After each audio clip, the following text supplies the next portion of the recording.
Good evening, everyone, here for the first round of the GT1 World Series here from Blackwood Grand Prix. My name is Thilo Falkenberg, and with me today is the legendary, the voice, Chris Wilkinson. Thank you very much, Thilo.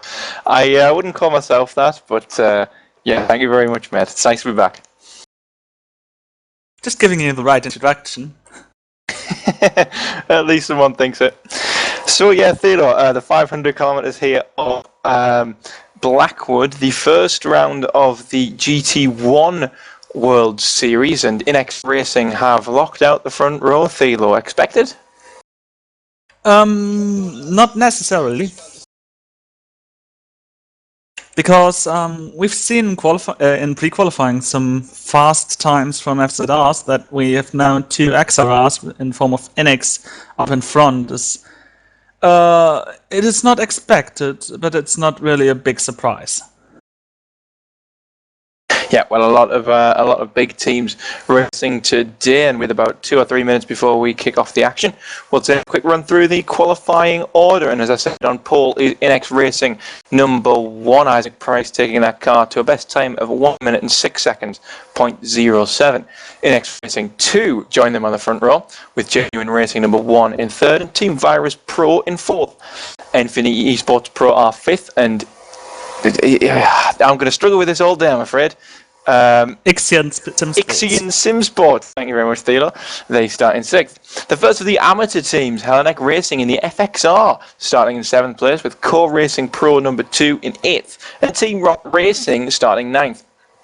Last Lap Motorsports Bus in the FXR, of course, they start 10th. 11th is Genuine Racing number 2. World Class Lions are the 3rd amateur team in 12th, while Stig Breeding Program number 2 are 13th. Team Evo 2 are 14th, with Team Virus Amateur 15th, Conquest Racing in 16th, and Team Evo starting in 17th. That's Team Evo number 1. Stig Breeding Program number 1 start 18th, 19th going to Core Racing number 1 Pro. Last Lap Motorsports Pro start 20th, and 21st starters are Conquest Racing Amateur. Diablo Skins are 22nd, A6 Motorsport 23rd, and Umamadou, as good a guess as any, in 24th. Savage Sim Sports number 1 are 25th, 26th are Mafia Racing, and 27th Savage Sim Sports' second effort in amateur class. R4 start 28th, 29th are Last Lap Motorsports, and Infinity Esports Amateur round out the 30 qualifiers for this afternoon's event, Thilo. And maybe you'd like to just start, for anybody who hasn't seen the GT2 World Series, which just finished not so long ago, maybe explain the difference between the pro and the amateur classes. The pro and the amateur class basically are the same cars. So there's no technical difference between those two. However, there is the difference that less experienced drivers in terms of endurance racing are the ones you find on the amateur cars. This means that they haven't competitively taken part in Masters of Endurance, GTC, GT2 World Series, and so on. And this means that these teams usually are over the stint slower than the pro teams.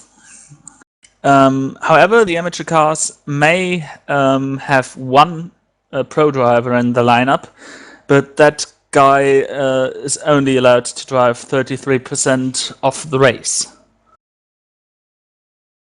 Thank you very much, Thilo. And we're just waiting here until the admin team are ready to get us underway, and we'll be starting on our rolling laps. 160 laps of this Blackwood GP circuit, and Thilo, a lot of overtaking spots, especially at the end of that long straight. Yeah, this long straight that's taken you an eternity to arrive there at the braking point, and over that eternity you've got a pretty good chance to grab the draft of the guy in front and then break him out and overtake him. That's the best point, I would say. The other good one is the hairpin of the start-finish straight. But that one takes you more skill because the exit narrows down quite a lot. Yes, it does, and as the grid is now starting to form, we'll quickly just thank Stuart Baker for driving the safe car today, and there in fact is the car of Stuart Baker, that lovely new paint scheme perfectly made for the GT1 World Series. And then looking back at on the grid as well, behind to the Inex racing cars of Isaac Price and Robin Friscops, both starting the race for their team.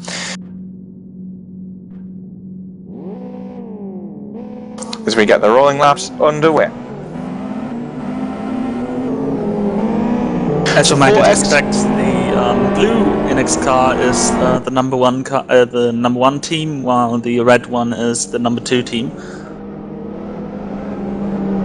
Yep, and also interesting to note, the top 4 cars all XRRs, and there's a choice of 3 cars in this series: the XRR, the FZR, and the FXR, the 4-wheel drive machine, the FXR. And Thilo, is it interesting to see 4 XRRs dominating the qualifying session? Again, Sean Lynn! Sean Lynn has, he's dropped it there in the chicane. Let's see, he follows the rules to not overtake anyone, but this might cause some interesting scenes in the starting grid than on the start-finish straight, I fear.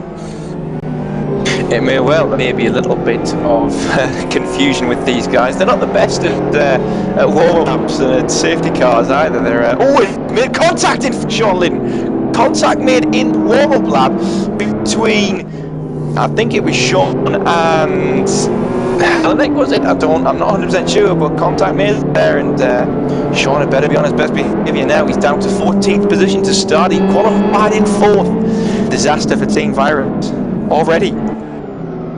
Yeah, already. That's rather, I mean, you've got the chance to keep it easy on the formation lap and, yeah, to give room, but from time to time, again, we see that in sim racing it is really not really working. Yeah, also of note, a driver making a quick issue about, and in fact there is, off goes the number 60 car of Carl Outsep. Complaints made to him about the lag that he's having, so that's something certainly to watch out for here this afternoon. We're sure to keep our eyes on it, but here comes the stacking up. Only the front row is... more concept. There's three cars up before we even get the green flag underway. Isaac Price there, stacking up. The 60 car is back out. The start has been aborted after that little bit of contact we saw in the back. And again, so we're going to have one more rolling lap. It will count as one of the racing laps, one of the 160 we are racing today. So let's try again. What happened there? Well, basically, there was the problem that the one driver didn't know where to go and decided to go to the wrong side, and then he tried to force himself to that side, and this caused then the contact, which turned the Hellenic racing car around. Yeah, and also of note, makes it extra difficult here at Blackwood. You do actually end up starting on the wrong side of the grid for your starting position in the rolling start because of the safety car. So it does make it a little bit more difficult for these drivers to get themselves in the right position to take the start. But it's just thinking about, I was on the right, so better go on the left or vice versa. So it shouldn't really be too much of a challenge, but you know what these guys are like.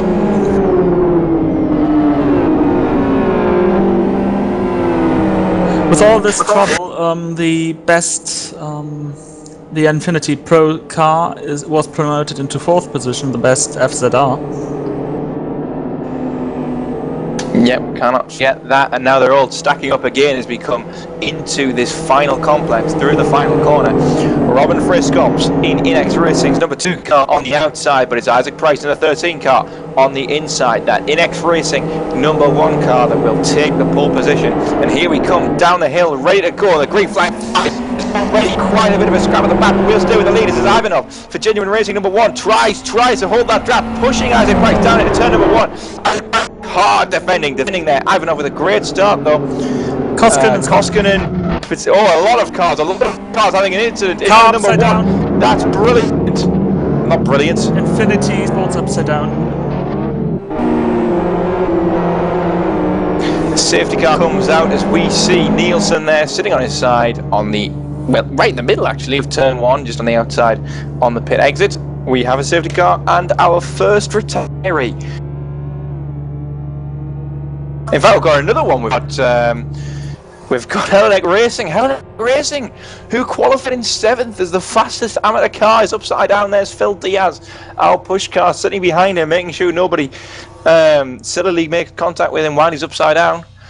But that's 2 retirements in just 1 lap, Thilo. Silliness.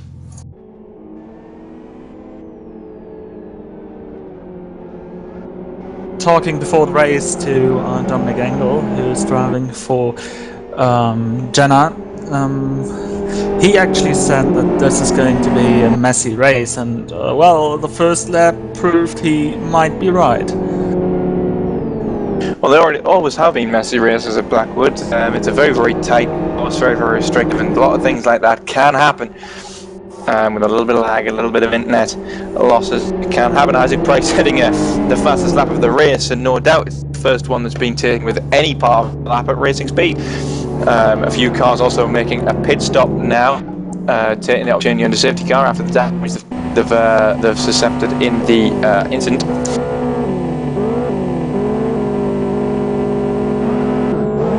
Peaton and Dolder, 3-4 cars still in the pit lane. Jasila as well, he's also taken the chance to make a stop.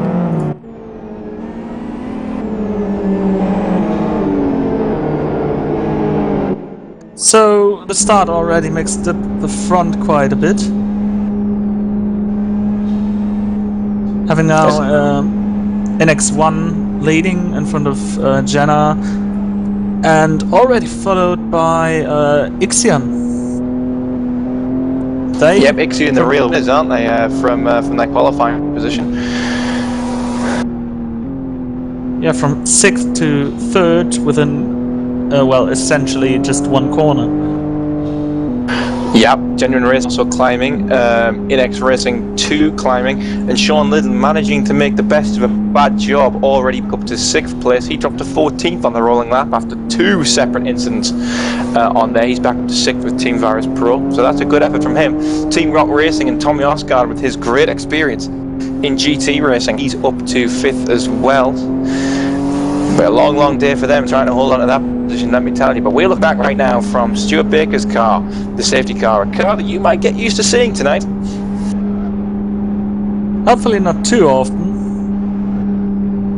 because this is not a timed race, so, well, we've got the rest of the night if it's necessary to finish this race.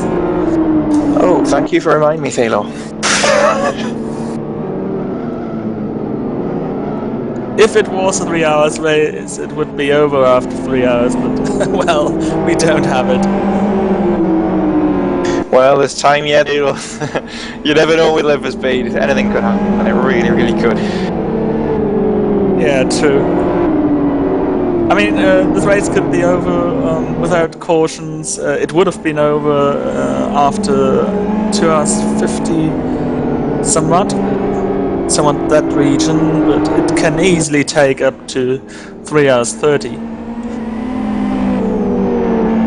I'm sure these guys do their very, very best to extend the race as long as they possibly can. Safety car coming in this lap. Stuart Baker will be turning his lights off and pulling in as we end the lap, and it will be this man, Isaac Price, once again, who will lead the field away. But this time, it's not his teammate sitting behind him, it's Genuine Racing.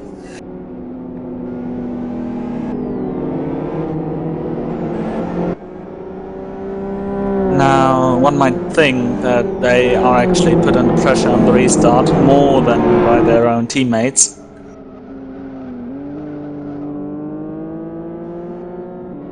It simply depends on how Ivanov can stick to the bumper of Isaac Price, who is still slow, waiting for him still to... punching the field together, and now as he comes through the final corner, he guns it and away he goes. It's a good start from both Ivanov and Price. The action's going to be around Nicky Jakovic for 3rd place, and as they come down into turn number 1, Friskop's going side by side with Oscar for 4th place. Friskop's holding on down the inside. We'll have a lot of pressure on him. Coming down the pit straight, and a mistake from Nicky Jakovic in front though. And here comes Friskop's trying to put the pressure, trying to make amends for that bad start, and also trying to take advantage of Nicky Jakovic's mistake. Sean Lydon coming back through. He's on the back of this big train. Come down to turn 1. Massive accident again in the back. But let's stay with this. Friskop's holding in the middle of the road. Lydon looking down the inside. Oscar all the way around the outside. Lydon's overcooked it. Jakovic goes down the inside, and Friskop's 3 wide coming into the right hand. Although Jakovic on the inside, Lydon in the middle. He's going to get squeezed out by both of them, and then back down into 7th place. Actually, a good move by Tommy there to pull out of this. Here comes Morav as well around the outside of Oscar. That would be a very, very good move if he could hold on to that. He's still there, still hounding him on the inside of the final corner. Very difficult move make for the Stig Breeding Program team. Goik from Conquest behind him as well. They're trying to make the challenge. Up in the lead, it's still Isaac is leading. Side by side between Lyd Jakovic though. Moravi down behind Goik now as well. He got overtaken through turn 1. Ooh, Goik up on 2 wheels there, out of the chicane. That's something you're going to see a lot today as well, Thilo. These cars, especially the XR, very, very top heavy, as Moravi's going to try and make his move on Goik now. Usually no problem to be on 2 wheels here in the chicane. You should be able to control it at that level of racing. You should, but well, you never know. Goik defending hard. Yeah, he's doing very, very, very, very aggressive driving from Goik, but very, very fair as holding Moravi behind him through that corner. Going around the outside is absolutely terrific racing.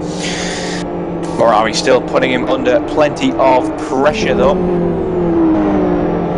Oscar also putting Goik under a little bit as well. That could still turn into something a little bit heated. Isaac Price in the lead with the fastest lap now, 107.58.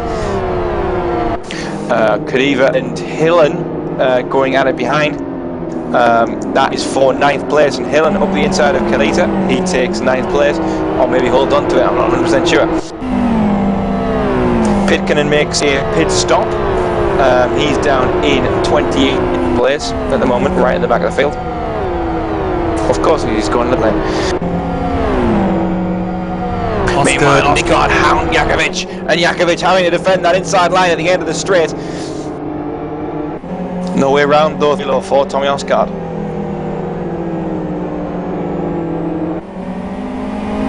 Those two know each other. They were.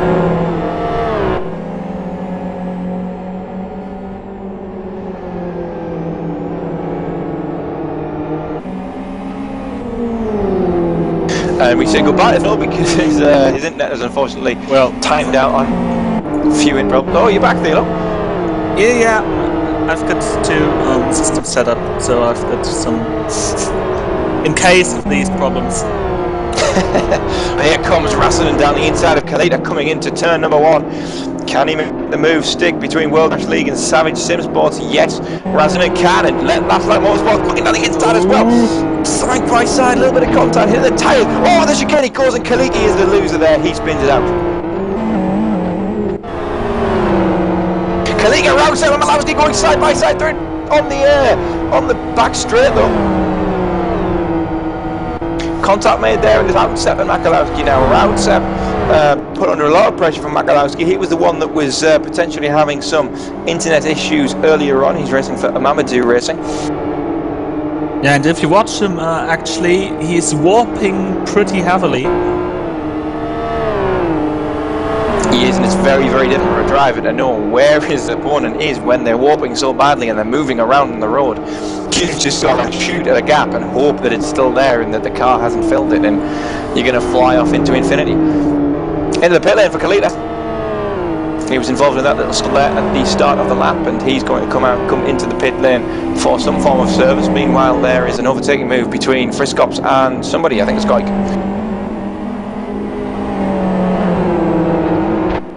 Ooh, Goik Bike hitting the disc and then hard over the curb.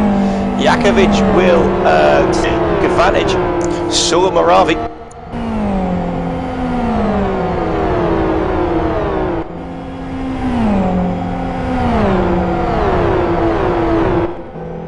Meanwhile, further back, Rautsev under pressure still from Makalowski, and now Rautsev car jumping about all over the straight. Makalowski having to go to the outside because he simply doesn't know where Karl Rautsev's car ends on the inside of the corner. He's just going to have to take it easy and see what he can do. Friskops had a problem exiting the fast chicane up to the tire bridge, and Moravi just overtook him. Yep, going through as well. So going as well. Yeah, still under pressure as well from Vertillen for Ivo, number 2. And here in fact come Felix Hillen, also Radzanen looking as well, but down the inside goes Hillen, siding it through turn number 1.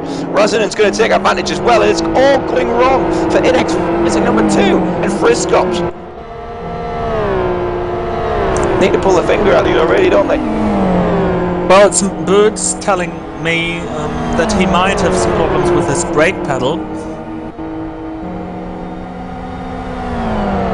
Meanwhile, looking further back in the pack, we've got a lot of battles happening in the amateur class. Kapal central to them in the Savage Sim Sports amateur car. He's holding back pressure from both Urquhart of Evo number 1 and Kapal of Savage Sim Sports. He's doing a lot of work defending there, and Kapal Eckhart, sorry, in the pro car, squeezing his way past some of the amateurs. And not doing a bad job at it either. On wide goes, I think it was Kalik. You know, it was Mida. Mida goes very, very wide and loses a lot of places. Angry Green Racing, I think. Yep, Kovacs as well for Diablo Skins in the pro car. He squeezes past Saki to get his pro effort on the way again. Okay, it was Green Angus Racing. So the other way around. Actually a two-car program, not a two-team program. They were called up because one car that qualified for the race couldn't start. They were the 31st car to pre-qualify. After pre-qualifying.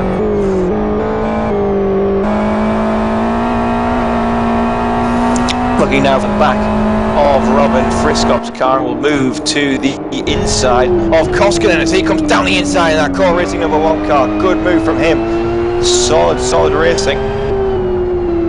Up into 12th place, 11th place, sorry, not 12th place for Koskinen. Murray is the next one on the list to have get past Robin Friskops.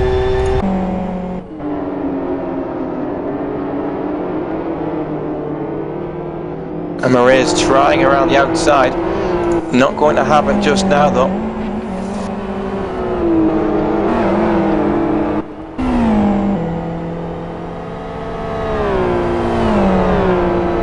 Also still under pressure is Kovacs in the number 8 car.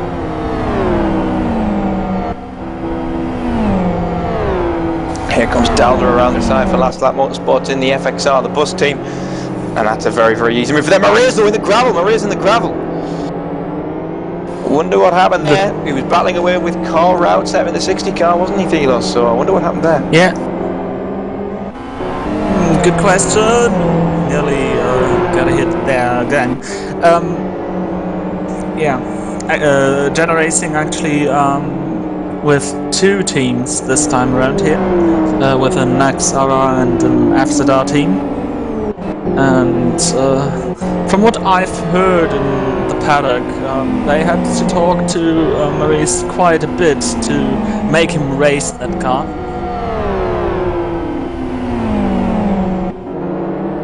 Otherwise, there would have been an XRR team. Meanwhile, looking further ahead, the lead battle for the amateur class. comes into play between Rassinen and Moravi, and Rassinen there with a fantastic move around the outside, contact though between Moravi and Rassinen as they come out of that corner. But it's Rassinen for Sim Sports number 2 that's overtaking the stick breeding program. We've got Makalowski off heavily though.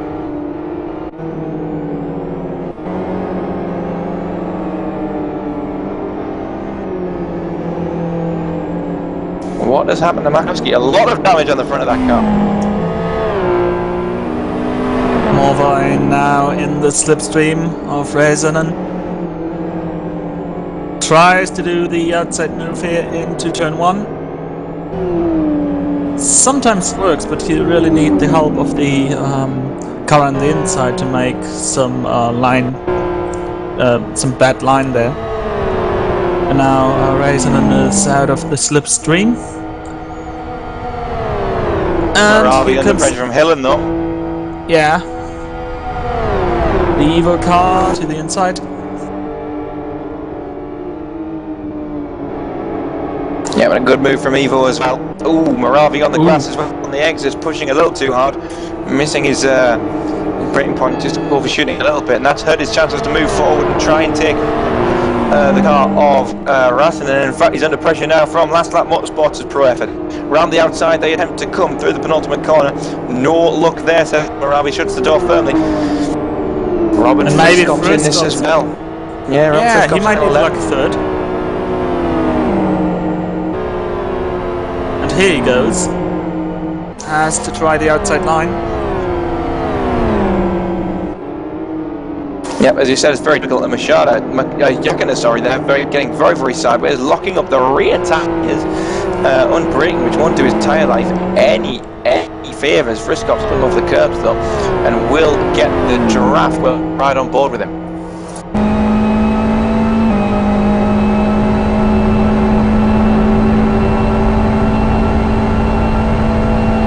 Friscopp's going around the outside and almost driving straight past Yashana into the right-hander. That's what I call a little speed advantage. Yep, that's what the XRR is in for, and it certainly worked there. But now his next target is Morvai.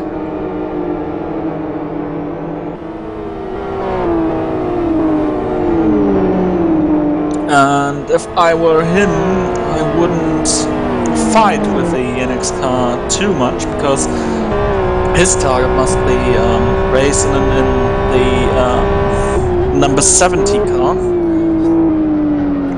fighting for the lead of the amateur class. Yeah, I think Moravi really does just have to get his head down and start working towards the amateur lead, hoping that he can catch back the issue that he had earlier, looking backwards though, back into the amateur class, and car routes, having a massive train of cars behind him now, and it's just showing how difficult it is for Eckhart especially to get past him here. Car round step driving for amateur. We've got Jalise is off circuit.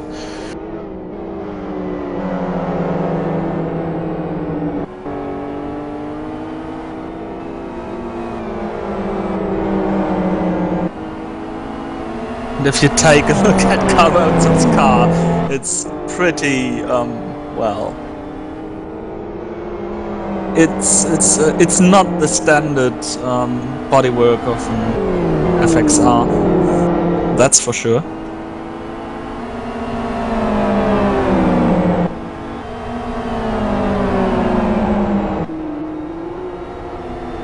Neither is Eckert's FZR. I think you can describe this group as the group of the very strange looking bodyworks. Yeah, obviously a little rough and tumble with these guys. We ride on board with Dolder. Dolder in the FXR in 15th place behind these two. Eckhart and Roundset. From the looks of the Evo car of Eckert, this could be the car which actually put the Infinity Esports car upside down. Just from the way it looks. Well, it's certainly got a scoop on the front there, hasn't it? It could certainly turn a car over in its current state. Whether it did or not at the time, is a different story. Here comes Dolder. Eckhart being held up so much by Roundstep. It's bringing Dolder, it's bringing Kaliki into play in this battle. And maybe you could even take advantage here around the outside to the final corner. It's a brilliant man that tries it around there, and contact is made. Dolder goes flying over the ground. Manages to hold on to 15th place, but a very, very brave attempt by Dolder. Under pressure though from Kaliki, and round the outside comes Kaliki in the XRR, more straight line speed. He does the move up into 15th place.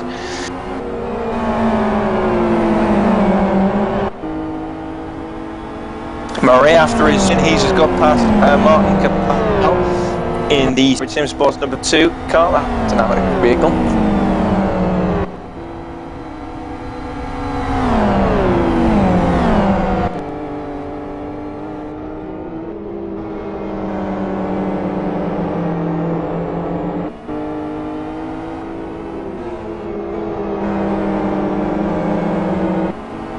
But Eckhart still right the jacksie of Carl Roundset, but cannot find a way around for love nor money.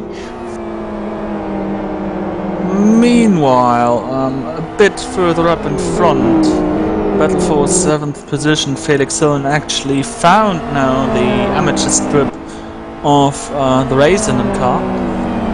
Yeah, but here comes Eckhart. He's got a chance now. He's got the run. Coming down the inside into turn number 1. Eckhart on the brakes. Makes the move stick, and he can now finally, so long as he can onto it, start to make a little bit of ground on his pro rival. But Roundset might still have the draft. He already does still have the draft. Coming down the back straight, Thilo. It's all going to kick off now. Blue flag for car 60. Yeah, Carl being told not to attempt to challenge Eckhart. He's in a different class, and he should just leave him alone, get on with his own race, especially with the with what's happening with his connection at the moment. But we'll look forward a moment up to the leaders, and Isaac Price is very quiet, but a very, very quick first 20 laps. He leads from Ivanov in Genuine Racing's number 2 car. With Team Virus in 4th after their spin in the warm-up lap. He's coming brought out the big guns, and he's done well.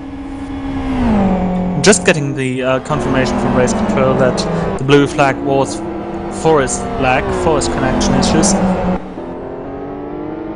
Dollar down the inside of Kaliki there in turn 1 in the LLM car, and makes a good move. Bit too deep though. Kaliki can attack again, but you cannot for the life of you get 2 cars side by side through the chicane. Kovacs over the curbs through the chicane, very, very committed through the corner. Here comes Kaliki again down the back straight with that XLR power and a little bit of draft. It should be fairly simple for Kaliki, Thilo. Yeah, but look at the FXR.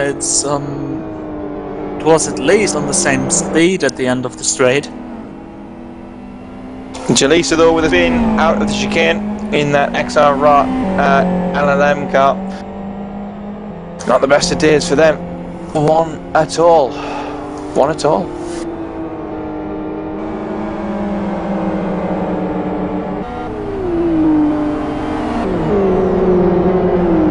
But Kaliki now under pressure from Dolder goes way too deep over the grass. That's his chances of regaining 15th. Over as Jonathan Palmer with a ruling for car 60. Thilo, what's that? Mechanical flag means that he's got to go to pit lane, try to fix his issues or change driver.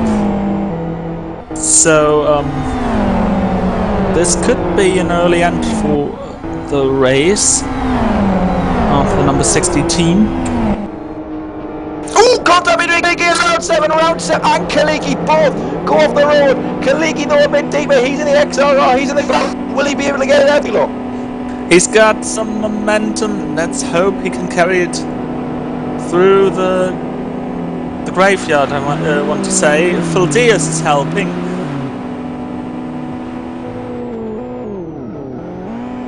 So a brave move by the rescue car driver. Well, I was going to. How did Phil get there so quickly? It was incredible rescue car driving. Very, very brave. How did he get there so quickly? But now we've got the problem. We've got the rescue car, and at the end, well, he made it back in a not less brave move. There he is. The problem is with such a short lap, the gaps between the cars are not that big, and yeah. It would have been a shame if we had to call a caution for the rescue car actually not being able to come back to its place. Well, Philip would certainly lost his job if that would have happened, but no, he did very, very well, Phil. Credit goes to him, even though I hate giving Phil credit.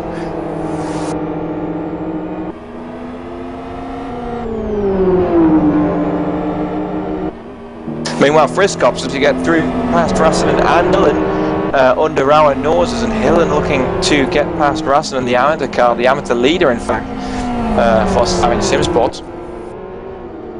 And car 60 still not turning into the pit lane.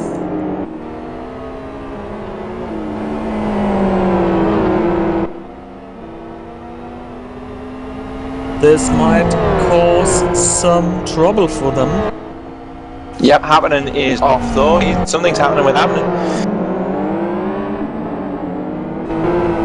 He's coming out of pit lane though. I guess so, yeah. Oh, the second number 60 car driver is now joining the service, so well, for everyone driving, this might be a relief.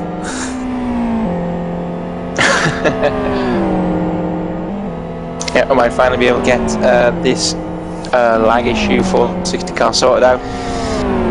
Yeah, the number 6 car actually had some controversy in the qualifying session. You see their number plate is saying with 3 dots.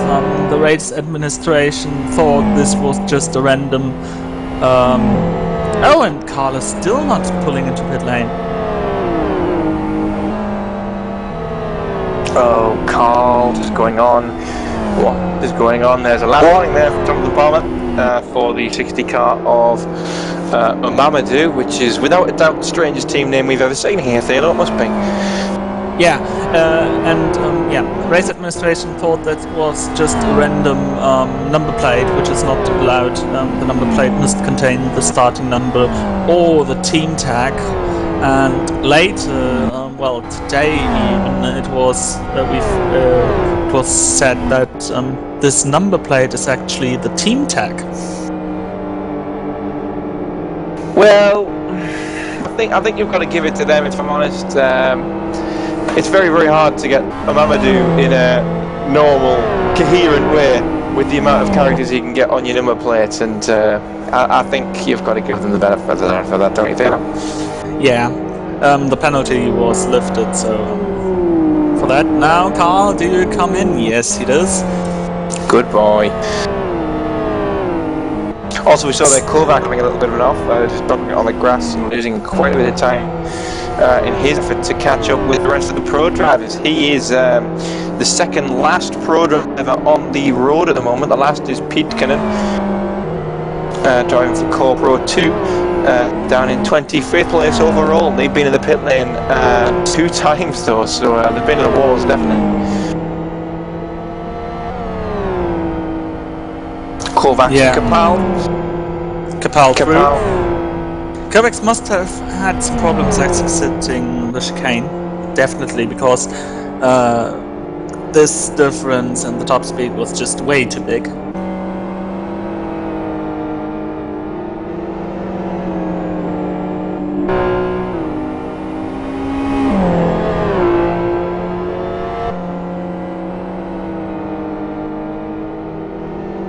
Meanwhile, looking back up toward the leaders, Ivanov still trailing Isaac Price.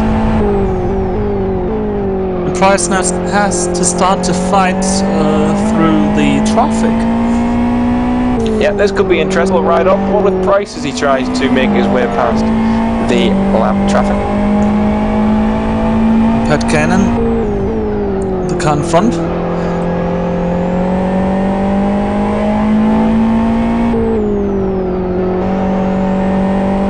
I bet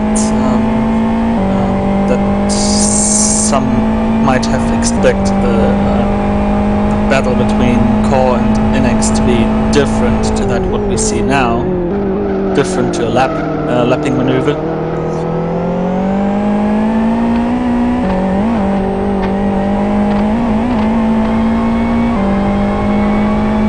Pitkanen pulls over to the side. That was rather close.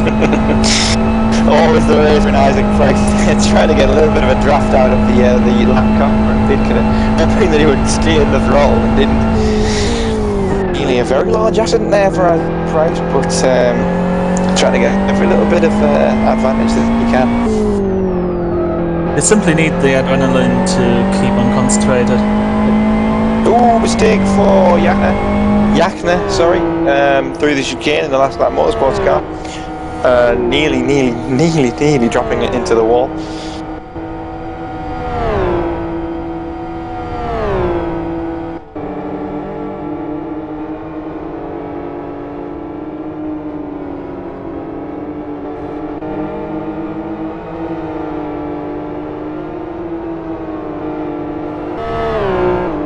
The field now stretched out quite a bit.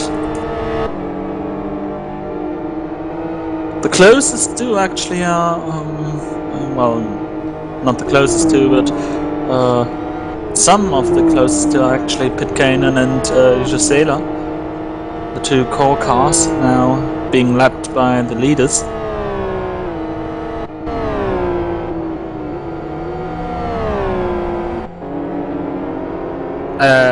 Not the two core cars, the one core car and the LLM car.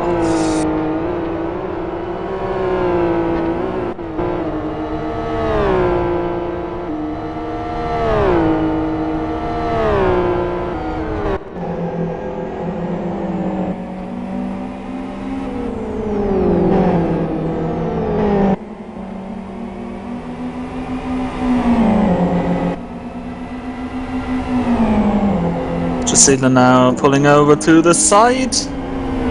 Don't make it closer than you need to have.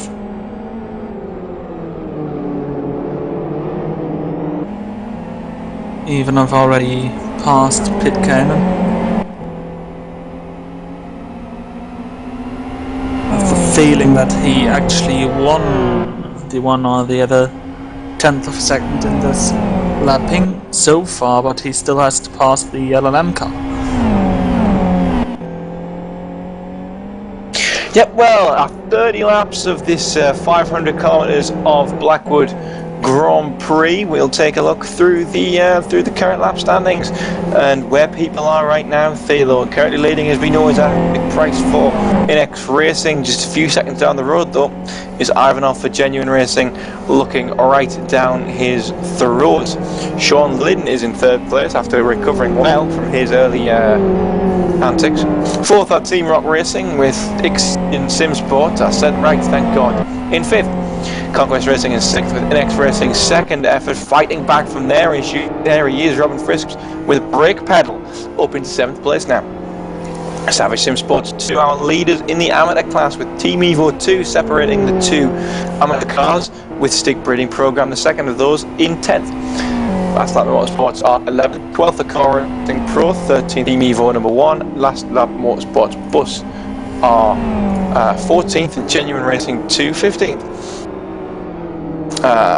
Savage Simsports are definitely 16th, Diablo Skins are 17th, Stick Breeding Program 18th, 19th is Mafia Racing, 20th is Green Angus, Conquest are 21st, Team Fire is 22nd in the amateur car, 23rd on Last Lap Motorsports Amateur, Core Racing Pro 2 are 24th, 25th are World Class Lions, 26th are Mamadou rather, after their leg issues, R-Force 27th, 28th are A6 Motorsports, whilst Infinity Esports Pro and Hellneck Racing Team both ended up upside down after the first lap. They are out of the race, unfortunately.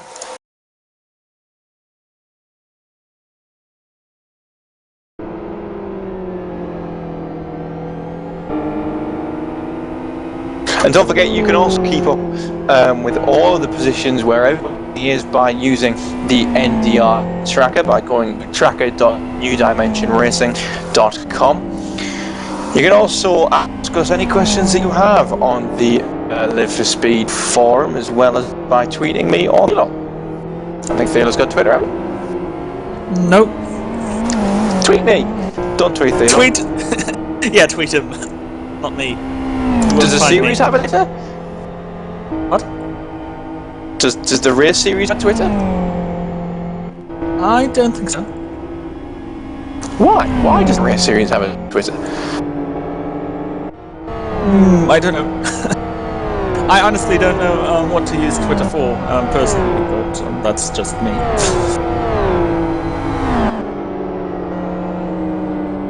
However, we are also on Facebook, so just to complete the social media stuff.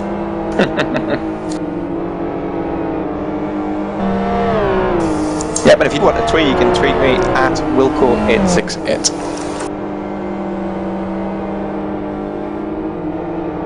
But don't call me name, please, because it doesn't make me sad. Looking back the track, though, back to the racing. Koska struggling in the Core Racing Pro 1 car, being chased now by the very, very mangled car, as we saw earlier, of Eckhart.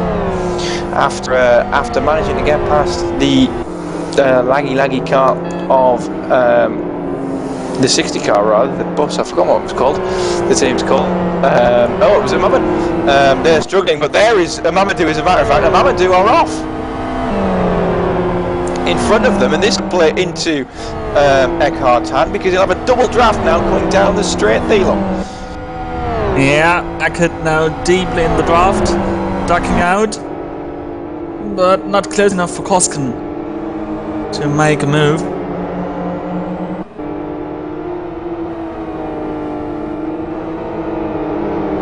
I guess the fact that there's suddenly a bus in front of you was more disturbing than it really helped him. Yeah, I think as a matter of fact, Eckhart might have just lifted off the throttle because he knows that things like that, issues in front of you can actually have quite an effect on your race, especially if you collect them. So he did quite well to stay out of that incident, both of them did, and they can carry on to fight another day, and Eckhart still looked faster.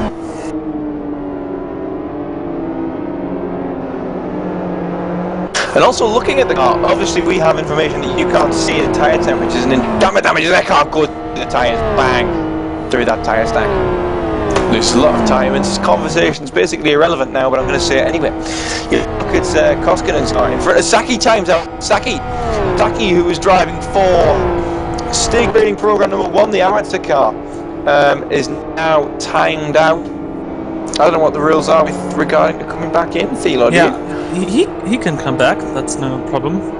Rejoining is allowed. We've got the tracker up. We've got the tracker in the background running for everyone who timed out or had a disconnect of some other reasons. They can simply come back.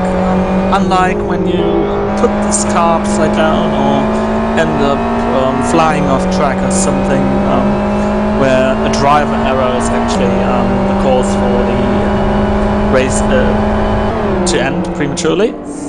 Yeah, meanwhile here comes Thilo around the outside through turn 1 of Eckhart for 14th and 15th place. Ooh, sorry, 13th and 14th. A little bit of contact between the chicane and the first corner of the chicane. But here comes Thilo down the straight, Thilo. Yeah, Thilo now in the inside. He has a slight advantage, of course. Yes, but it's too slow, isn't it? Because here comes Eckhart in the draft with a bit more of a run. Oh! That was bump. That was strange, Thilo. That was very, very strange. It was like I'm confused. Eckert forgot to pull out of this slipstream to actually pass. Yeah, well, they completely lifted off the throttle. It was a very, very strange one, but never mind, because it's double, who now inherits 13th position from Eckhart and Team Evo number 1. Yeah, and Thilo is pretty easily in 3rd position of the amateurs, having like no car to fight with around him.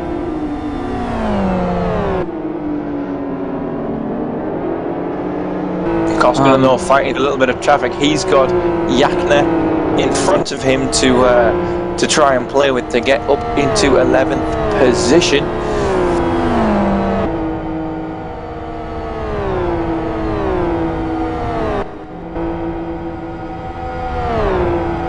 cars got not really close to any form of slipstream here. I mean, slipstream in Live for Speed is like DRS in Formula 1. You're just suddenly dragged so fast to the car up in front. It is genuinely like having wings. It's an absolutely mighty effect. Probably, well, no, it is a bit too pronounced, isn't it, Thilo? We must admit. Yeah, we must admit that's a bit too strong. Though it depends.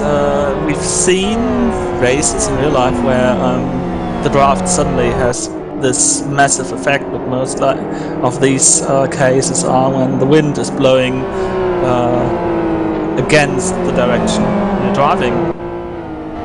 So when you're suddenly in the slipstream, you don't have to work against the wind additionally to the regular air. You have to pull away. And now looking, Dalda overlapped the 55 car. Yeah, that's Dubter in the AFX amateur car down in 27th position.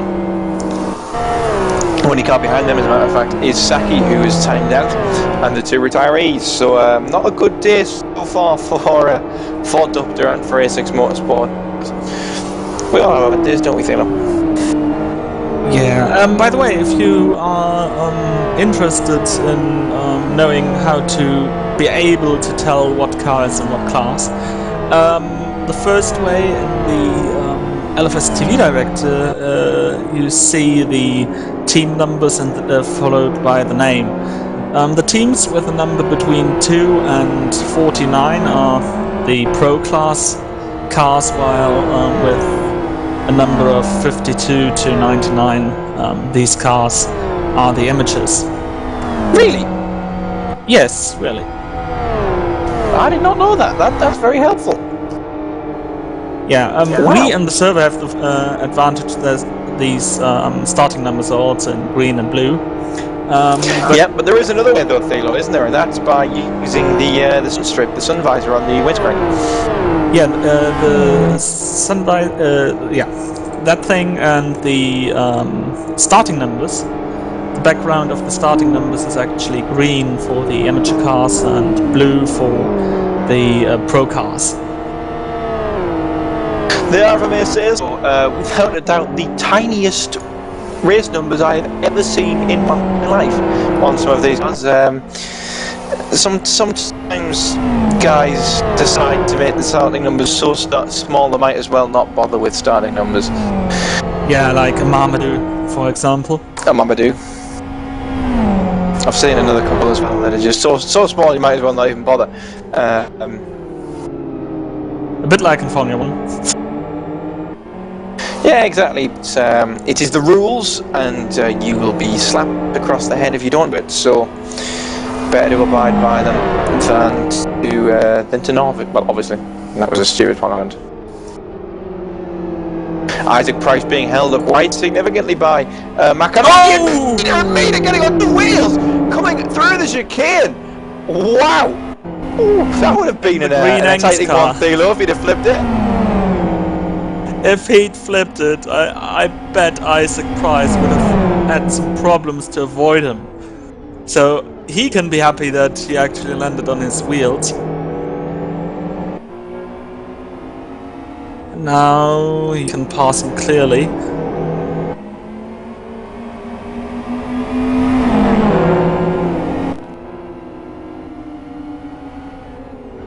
And yep, that was definitely a close one.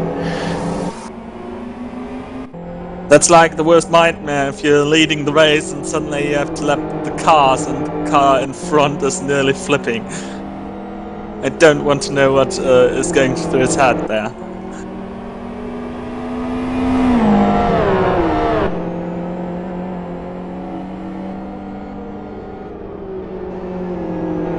We've lost our safety car driver. So let's really, really hope nobody flips for the next 32 seconds while he tries to come back. Oh, Yoshina, a lot of pressure now though from Koskinen in the core 1 car. Yoshina, Yakinen, sorry, the car hopping over the grass through the final corner in the yellow car.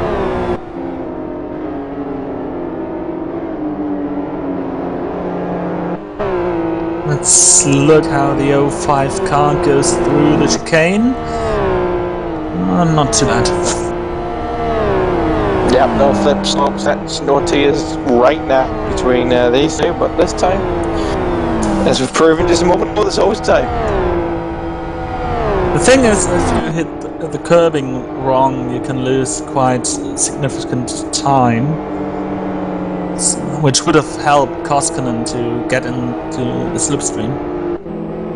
Yeah, meanwhile, for 20th place, Makalaus going past Kaliki in his attempts to get back through the field.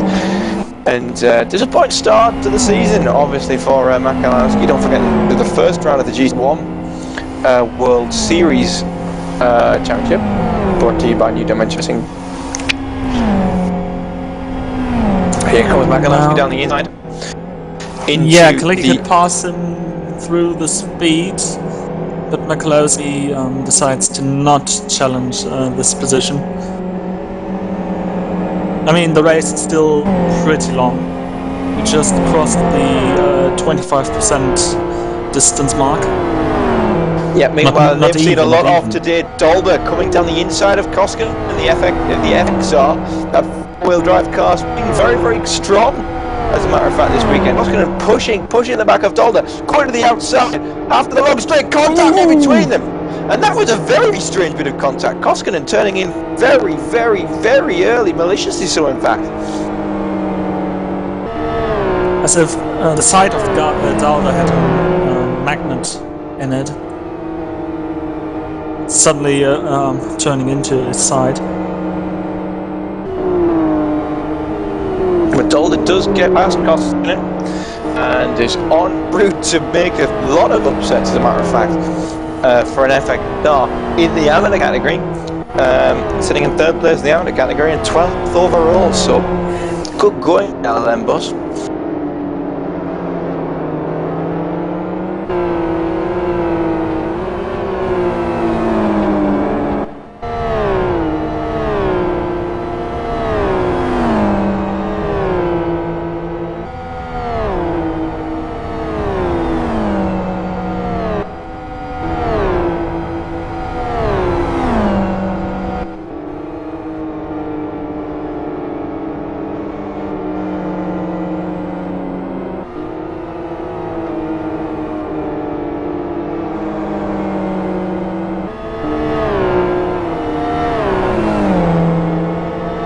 Kovacs and Kamal going side by side. Contact made between those two at the end of the long straight. Meanwhile, there was a yellow flag warning there, wasn't there? Yep.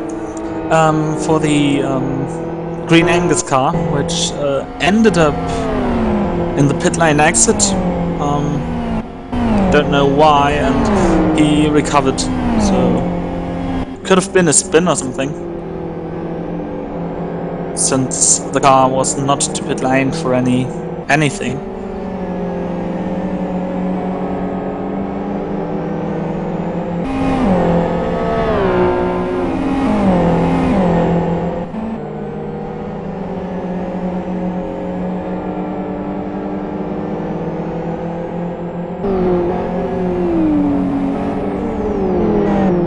Back in 25th position, we've got a fight for position.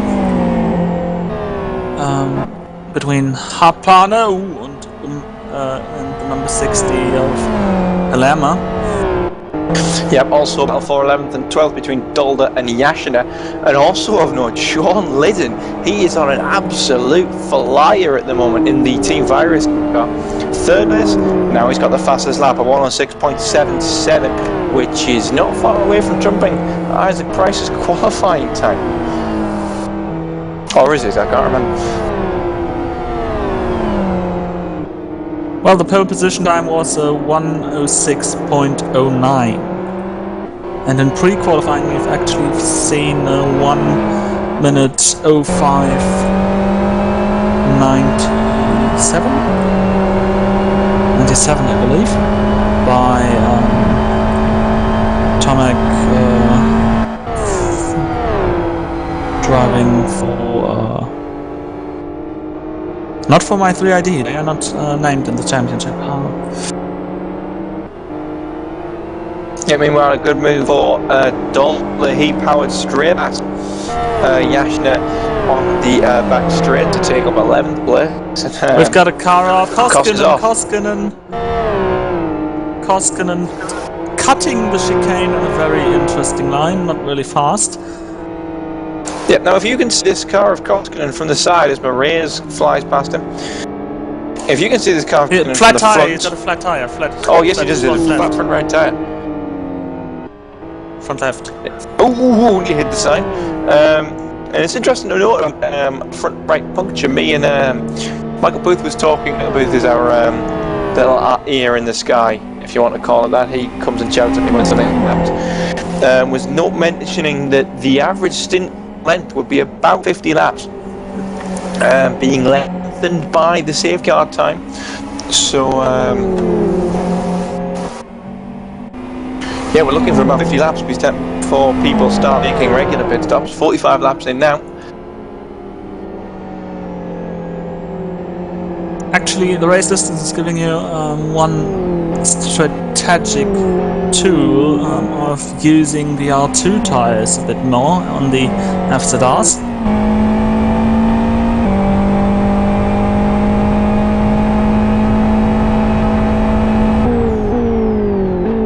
Though looking around, they are already used on the front, but it might happen that the one or the other team decides for a very short stint to use them on the backs as well.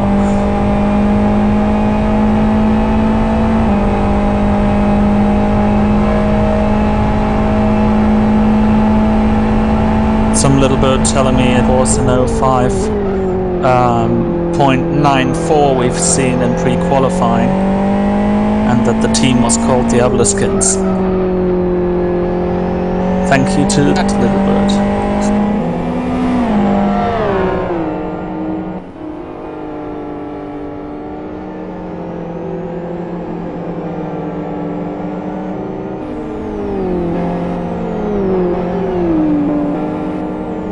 Yellow flag caused by Doctor there.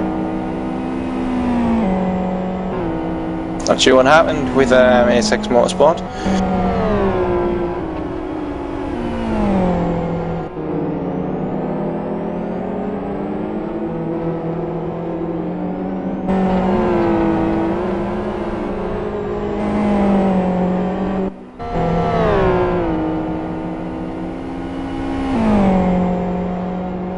Oh, and off goes Kalita, where are you? There you are, you're in 24th position.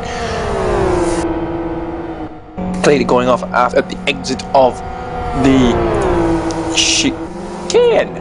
Yes, it was the exit of the chicane. Yeah, he was being led by Räisänen, the leader in the amateur class.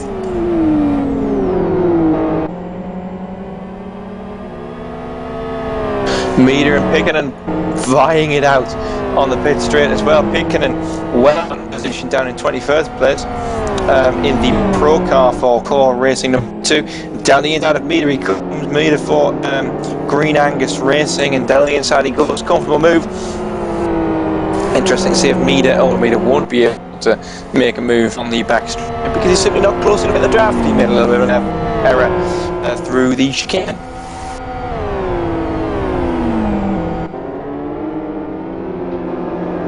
And meanwhile, Felix Hillen actually made it around Dalda.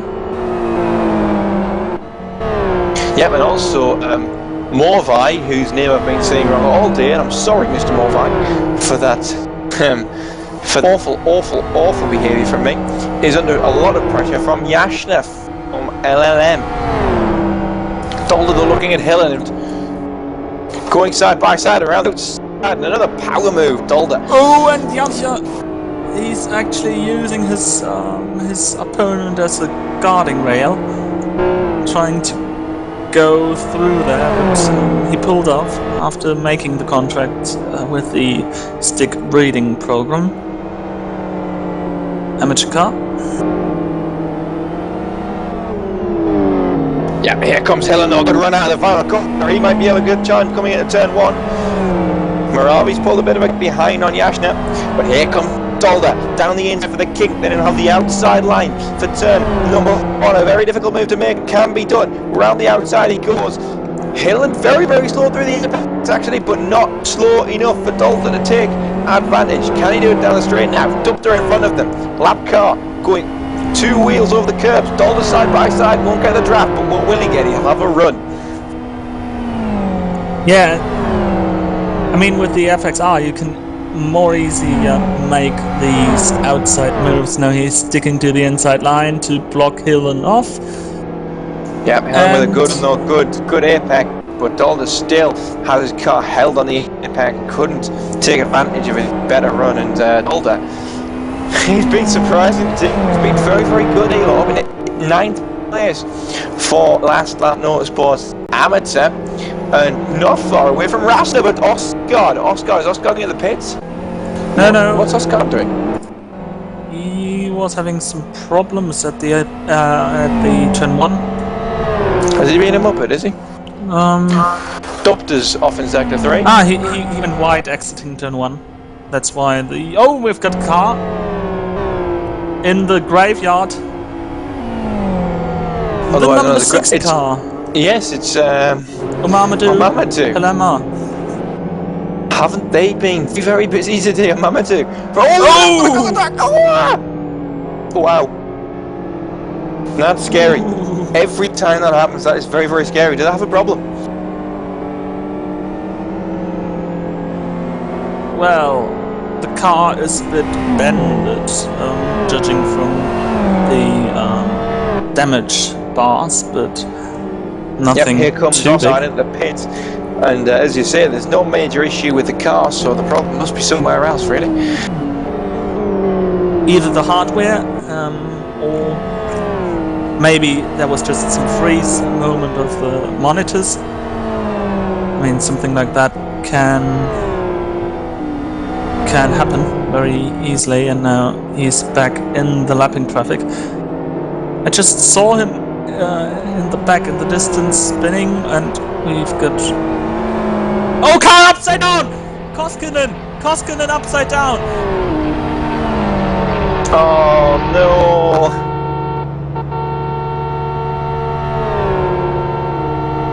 There's Eunice Koskinen for Core Racing Pro number 1. And oh, there's a Dolder spun in front.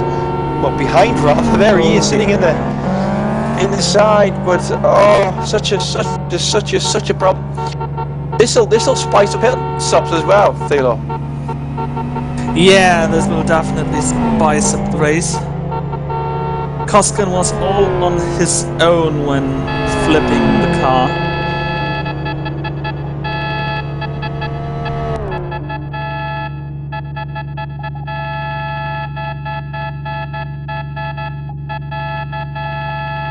And that, ladies and gentlemen, is what sitting upside down in your racing car looks like.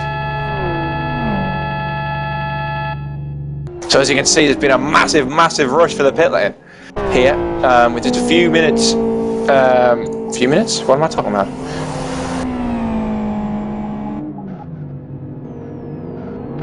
I don't know what you wanted to say. We've got several guests who failed to connect. Yep, Thilo is being asked to move on because we've got so many people trying to squeeze in now with this pit stop opportunity. It's so exciting. My camera's gone wrong. I do apologise for that. I do apologise. I've cocked that one up. So we see the track is actually well visited here. Somebody hit it! Somebody's hit it! It's Pictonen! Pictonen is absolutely slammed into the rescue car. Very, very hard. It's gone end over end. There's no way onto the ground. What? This. Oh my word! Oh my word! The red flag is out. The red flag is out. And I sense a little bit of a ticking off coming here, Thilo, don't you? Yeah. Oh, wow. To be honest, Well, these are the scenes where I'm happy to not be a driver. Oh dear. I'm watching it delayed because I'm just had to leave the server due to the mass of people who wanted to teams wanted to change drivers, and what Pit Cannon is doing. I have no words for that. well, unfortunately, I didn't manage to press the button fast enough to see the actual incident. But yeah, that's the aftermath.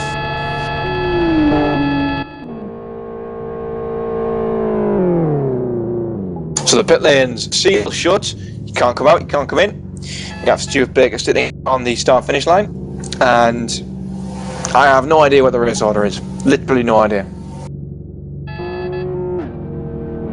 I assume that the it'll come back. It'll track back a lap or two, won't it, Thilo? Good question. Well, the thing is, I guess it won't be an abortion of the race rather than just a stoppage for some time to sort it out. An abortion of the race. Wow. Okay, that's another one. Yeah.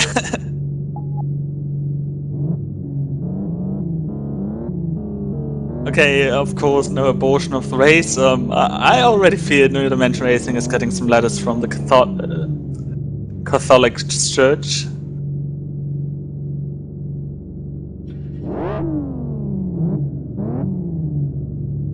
So, what you can't see at the moment is that Pitkinson is still trying to fight his way back to the pit lane. Phil Diaz is motoring away to try and save him, but we are still under red flag conditions and will be so for, I envisage, some time here, Thilo. With no idea what the race order is. No idea what's happening other than it's sunny. And I'm at Blackwood. Sunny. We're at Blackwood. And I would love to have some cherry cake by now, but... Well, I have pizza rod, so when my pizza comes, I will be nourished with cheese and tomato-based succulents. So Jonathan Palmer is now trying to investigate what happened, to understand where we are, what we're going to do, and I envisage the race will be restarted at a certain point of the race. I'm not 100% sure, if I'm honest, what the protocol is for a red flag at this point. Well, we will get some official words. What order is taken? I mean, we didn't have that much well, we had because of all these pit stops. Yeah. Yeah, it was the safety car bringing us into this. Yeah. Actually, due to the short time between the start of these pit stops where I had to leave and the actual red flag causing incident, I could think of it being rolled back to the start of the safety car. Though I don't know really. It is not really common for us to have a red flag due to accidents on track. It's more if there are server-side issues. Yeah, except we have had it before. We can't deny that we have had this before. But yeah, not in this sort of condition.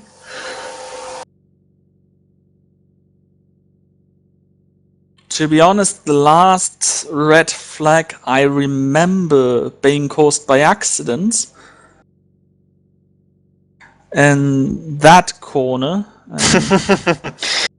at the Kyoto Grand Touring Amateur League, I believe it was a few years ago. Right. Grand Touring Amateur League. And another situation I remember is 1GP Westhill reversed. Also some nasty turn 1 to turn 2. Well, that was an I raced in that race. That was It was an intriguing one. Wasn't it you and Chris commentating for the first time together? I cannot remember. It was something like that. I mean, I have a feeling that it was one of Chris Ford's first commentary jobs. I was scheduled to race, but didn't really make the 107% rule.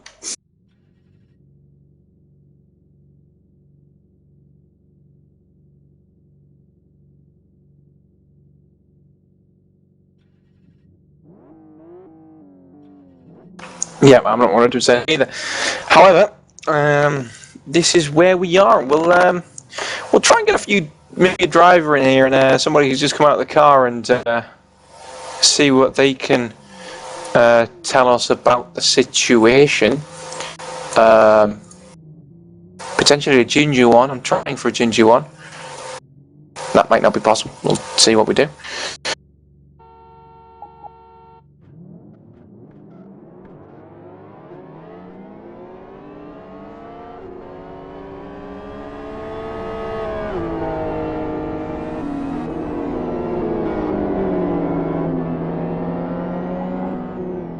So as you see, there are drivers being let out of the pit lane, or are they coming out of their own? Oh no! Sorry, I've misread. They are ordered. Yeah, they've been ordered to proceed to the end of the queue.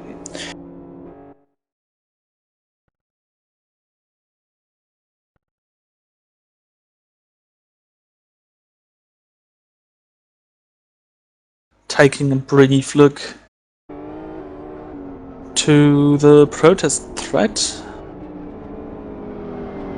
So there will be an investigation against car 14.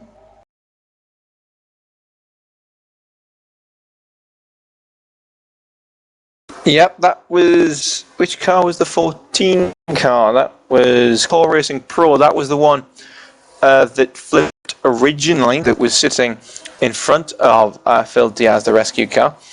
And I wonder if any... I'm not 100% sure what action, if any action, will be taken immediate regarding the other car, Pitkanen. And Felix Holland has managed to crash in... Oh, sorry, no. G. Sarazos has managed to crash into the back of the train, which is brilliant. And in fact, it was Pitkanen crashed into his own upside-down teammate. That's a new one. That could be the makeup for some nice jokes in the aftermath.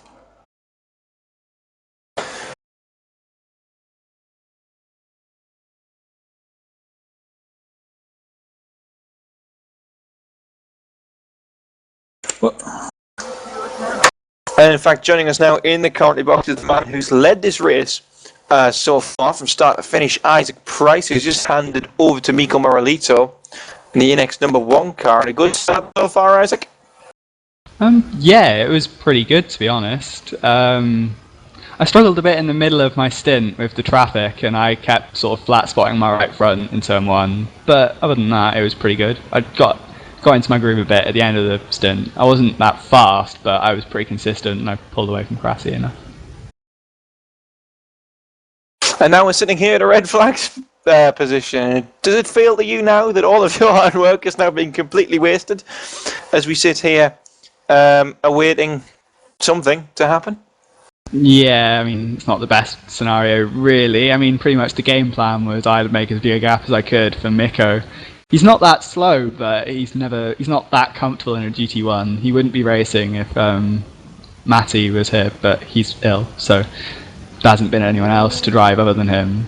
So he's just doing it because he has to. So he's not that confident. So if I gave him a big gap, that'd help, but hopefully he should be okay. Oh, bless him. Yeah. And did you see the incident? No. I saw Jonas Koskinen upside down at the exit of the chicane, but I didn't see it happen. No. But it really didn't surprise me that it was him. So it's just typical. Strong words, Isaac Price. So what's the plan for the rest of the race? Will Miko continue on to the end, or will somebody else take over? I'm not 100% sure. Well, the game plan is that Miko does the middle stint and then I do the last one. So that should be the way it goes, providing nothing bad happens. I've got Jonas Koskinen raging at me at the moment because I insulted him on the stream. Well, thank you very much for joining us, Isaac. We'll let you get back to Miko and make sure he's okay. Yeah, thank you very much. No problem. Must quickly clarify that Isaac's views are not ours. They are solely Isaac's. He's ninja, so yeah. Meanwhile, we'll have a word with Misa Tommy Ostgaard, who was driving for Team Rock Racing. And Tommy, good start. That's all we can really say, isn't it?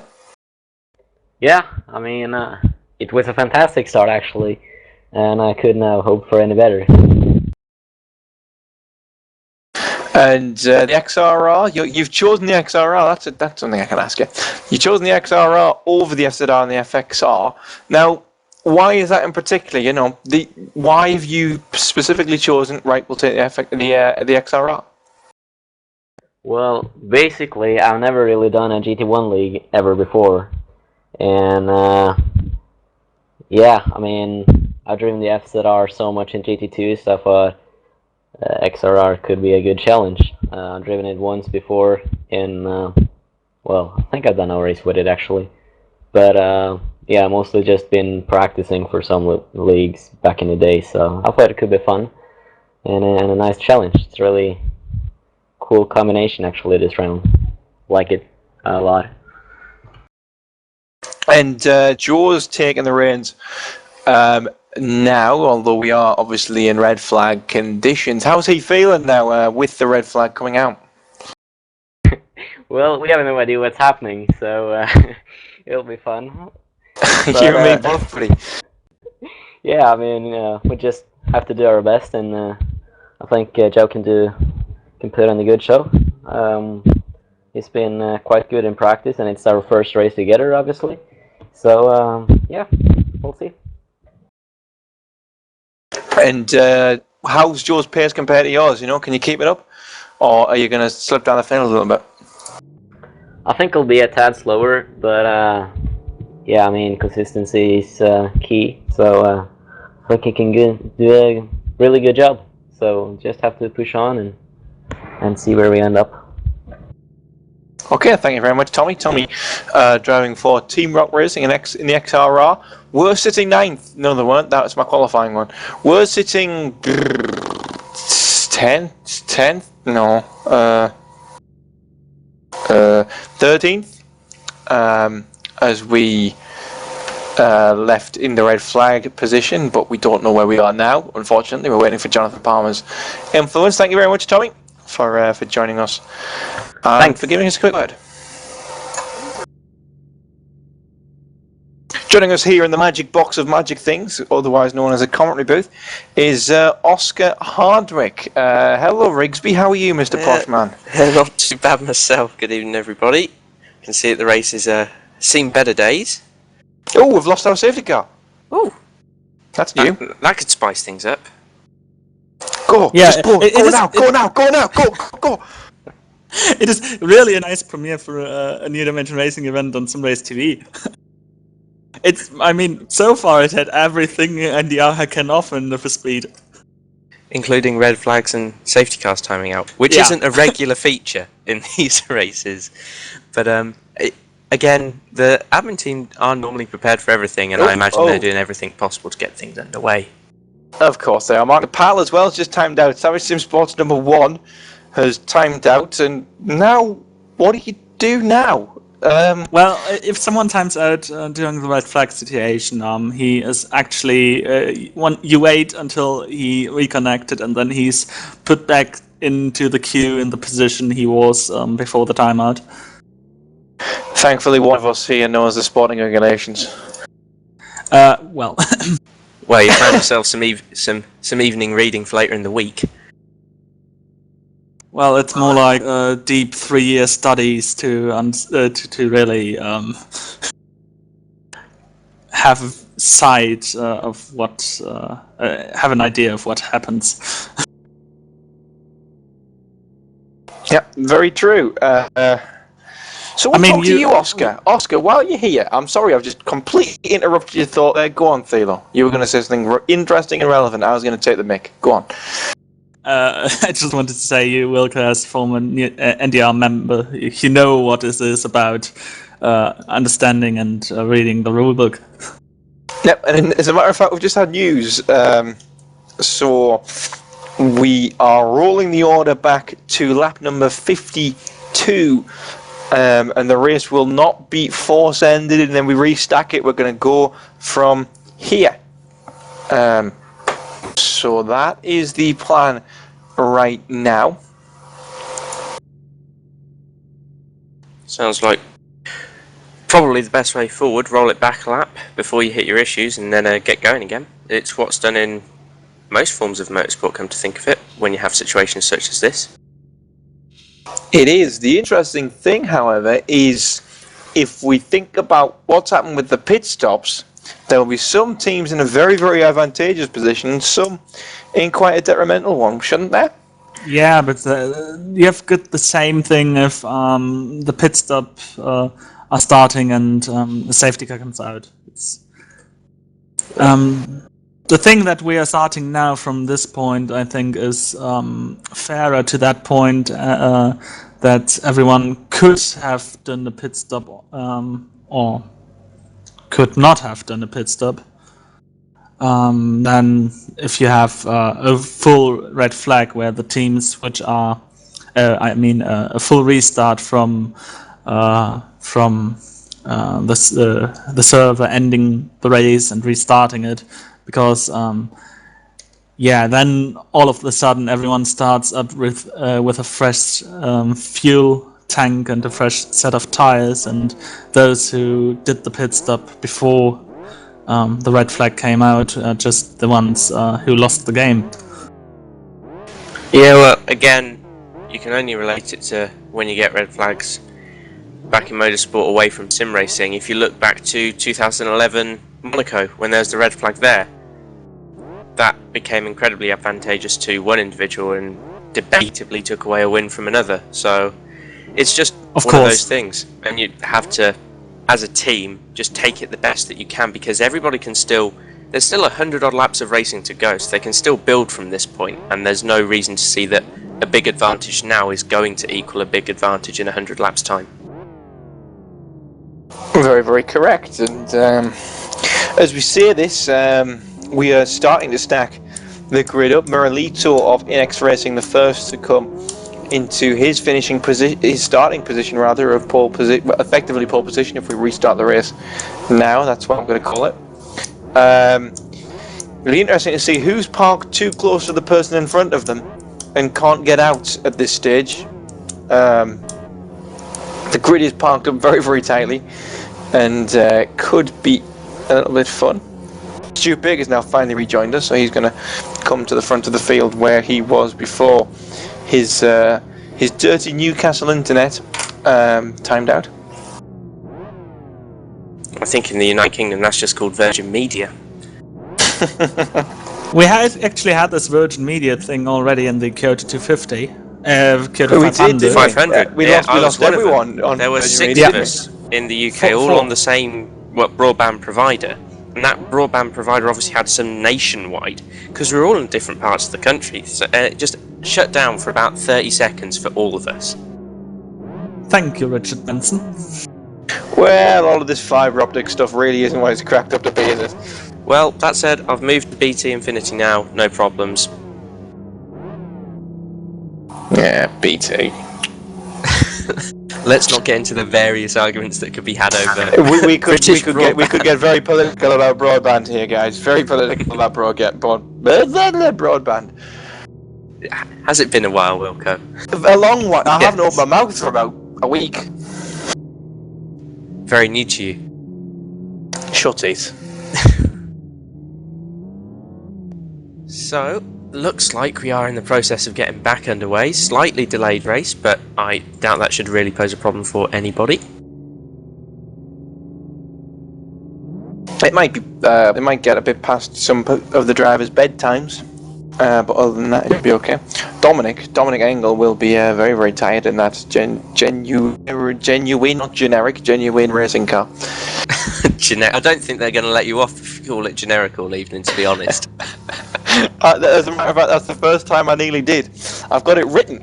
I've got genuine in massive writing written on a piece of paper right next to me. That's all. Is it one of those mistakes that before the race you're going through and you're like, you know what, I'm going to do that at some point? That is my only note. Normally I make a massive list of notes about what I've got to talk about. Today the only thing I've written on the page is genuine and then 3 exclamation marks. So my priorities really are straight this evening.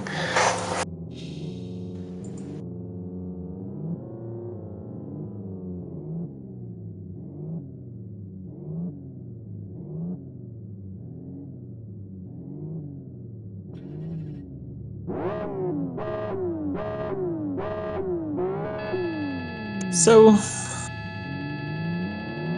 if you just joined the stream and think, what's this all about? We're within a race, and well, we were within a race and currently are under red flag conditions. What you see here is Blackwood, the view from the last turn up to the start-finish straight and up to the pit buildings.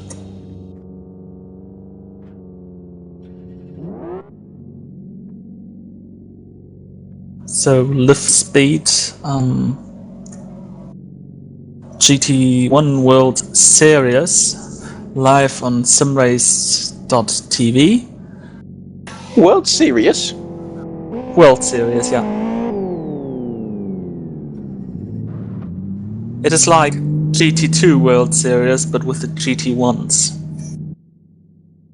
That was the clever thought behind that. Well, I thought it was fun rather than serious, but if whatever you say. As with all things, there's going to be some people that take this extremely seriously. Not necessarily too seriously. It's unfair to say what is and isn't taking, a game effectively too seriously. For lots of people, this is very, very important, and big GT series in Live for Speed have always been the ones that have attracted the big attention. Oscar Rigsby Hardwick, did you just call this a game? Yep. You will have so many hate letters tomorrow, my friend. You will be killed. Well, the thing is that you can send as many hate letters as you like. It's still the truth. It's a simulator, but it's a game that takes the form of a simulator.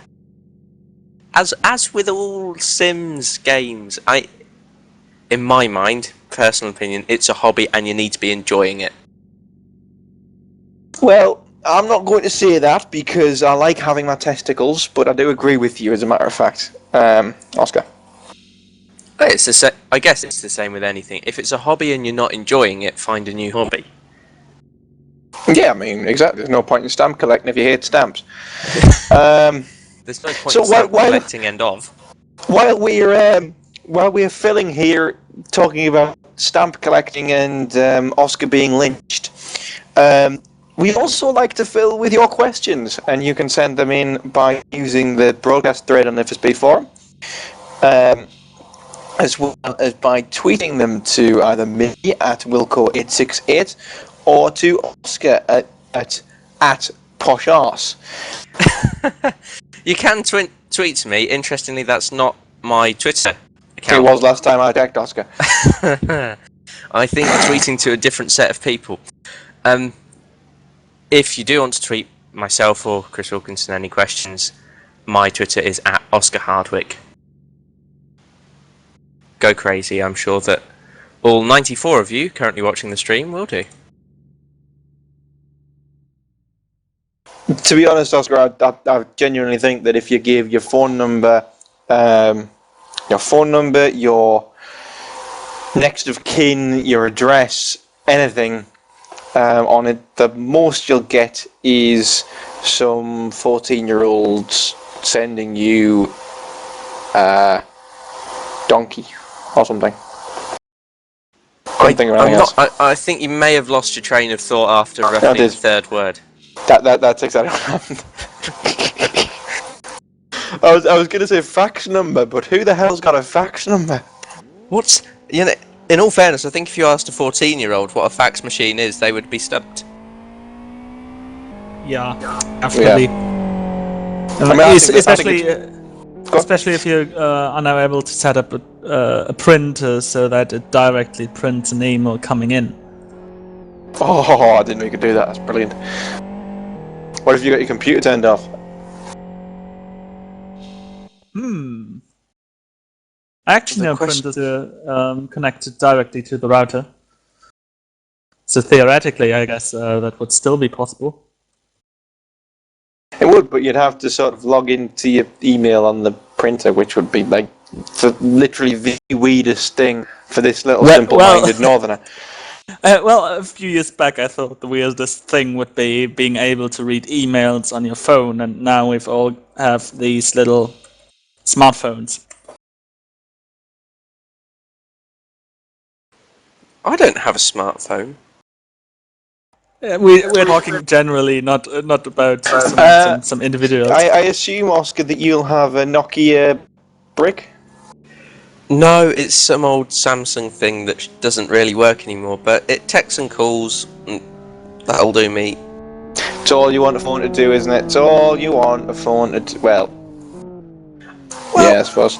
I like the idea of phones being able to go on the internet, but the problem is that at the moment, when all these smartphones try and do the internet and apps and texting and calls, 2 or 3 of those 4 things have to give, and you just get a rubbish phone, basically. I'm sure that they'll come on. I'm sure that they'll come on a lot further in the next year or 2, but at the moment I don't see them as a wealth of brilliance.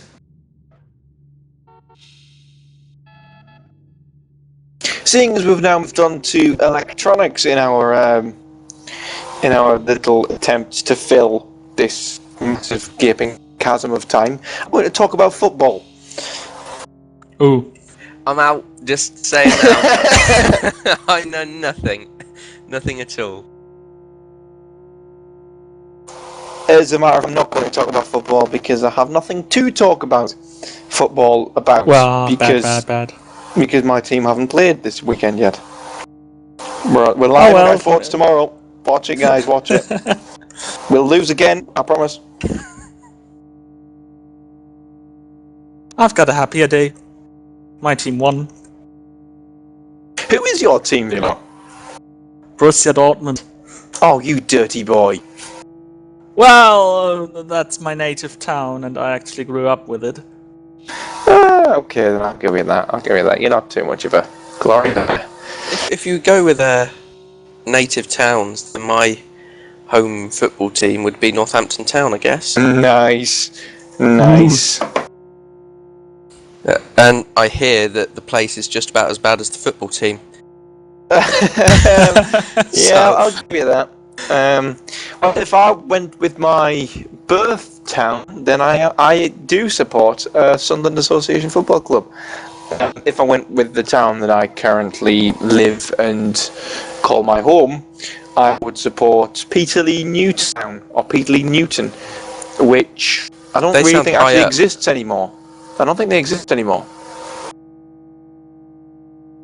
Oh.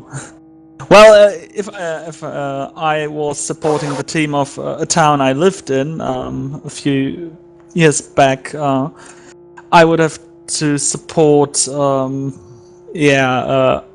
Leipzig, which is actually this Red Bull satellite team placed in Germany, and that would have been very bad. A team with most fans are based in Austria. Well, surely if it's something that Red Bull owns, they should be winning now through extreme excess of money. They try and they fail. They failed the second year in a row to being promoted to the the third league in our system. So we will have a restart in 1 minute. The cars that are 1 lap behind will be released and will go and do a lap, and then at some point while they're doing the lap, the actual people on the lead lap will go and will start. Is the thinking. Is the thinking. It was very funny to actually listen to you while Deco was saying the same things Well, yeah, and realizing that you had to stop at some points just so that Deco can. It was sort of like an Ohio Peterlee a cappella of racing knowledge. Yeah. If you don't know, Deco is currently whispering in our ear. Yep.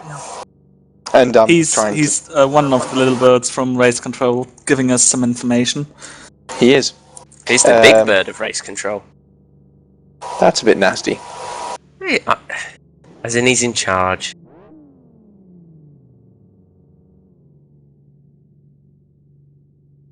Also, if you didn't know, unfortunately we have in fact lost one of our longest serving members of the team, the NDR team, in Michael Booth.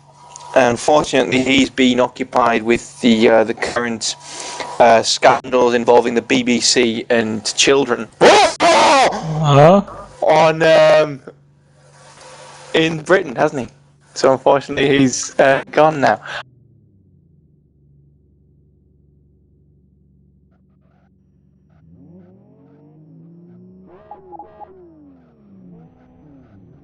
As the safety car is moving on the track, so I guess this does mean that we are formally in one way or another back underway. Yeah, and we can leave the BBC being the BBC and not NDR.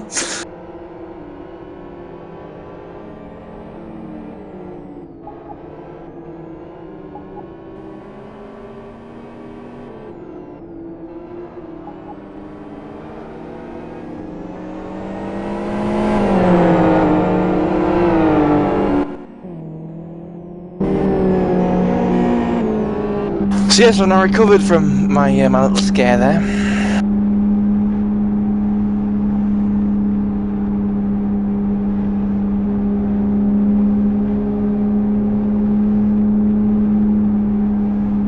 Tracker.newdimensionracing.com, your source for all the racing data. And we're currently on board with Stuart Baker, looking at all the weaving cars.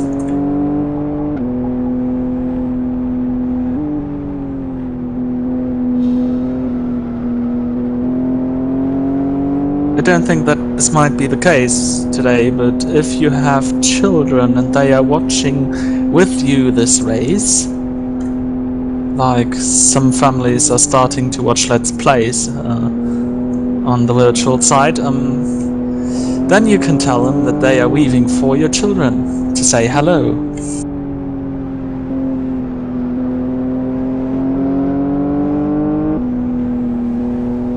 So it looks like we're going to have a second safety car lap here after that original one. Inex Racing drifting around all over the place. I believe that's still Isaac Price at the wheel. No, it's not, is it? It's Marilito. I'm having a brain moment where it's not working. A brain even worse than my brain feds, Oscar. Yeah, no, I just went there because you had Isaac on a few minutes ago talking, and he said that Miko has gotten in the car for this stint, so I don't know where I'm at. Somewhere completely different. The blue and green safety car here. It's very pretty, isn't it? Yeah, I mean, Stuart Baker's doing great jobs at the safety car skins of New Dimension Racing in the last couple of years. One must have to say this. And it's a little known fact, in fact, that Stuart Baker still uses a pencil and paper when designing his skins on a big board. That's a joke. Not very good, I'm sorry.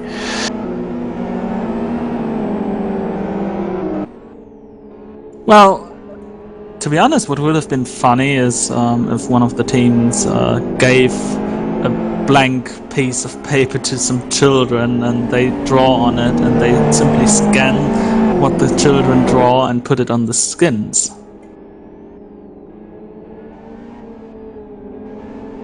That's what I'm going to make the next skin of. Well, if you're doing it, Volker, one is not able to tell if it was from you or from a children in the kindergarten. I bet. You guys are way too cruel to me.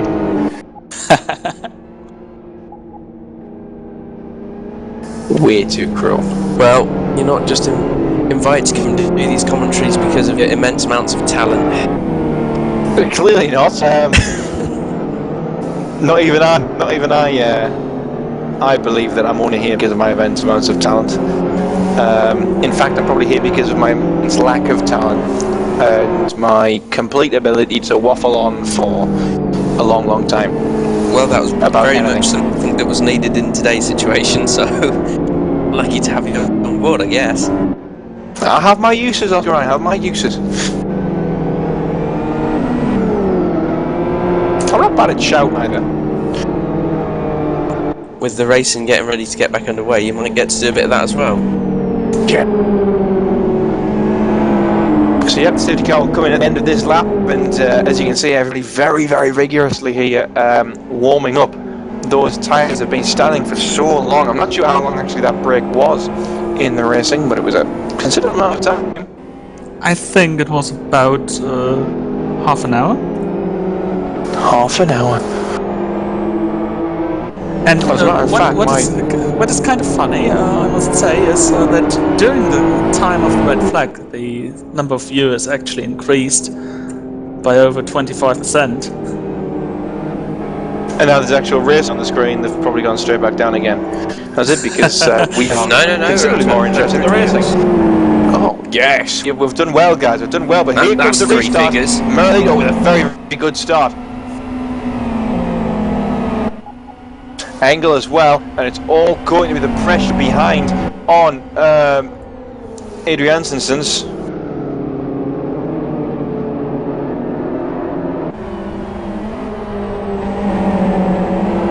Adriansensen's is actually...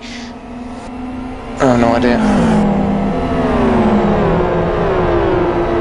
He is the first car a lap down by the looks of it.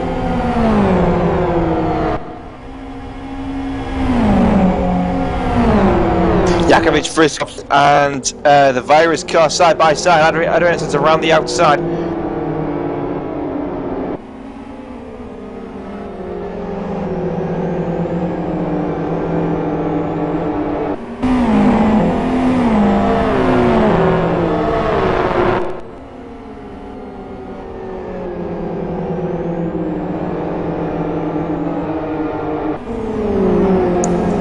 Daskovic trying to put a little bit more pressure on Adriansen's. I will get that right, trust me.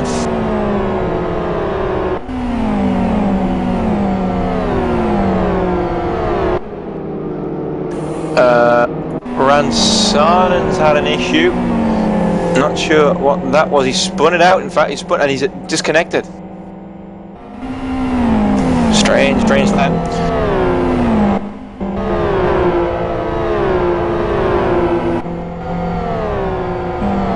Joe Letteralino also managing to do quite well, holding his position in the Team Rock racing car.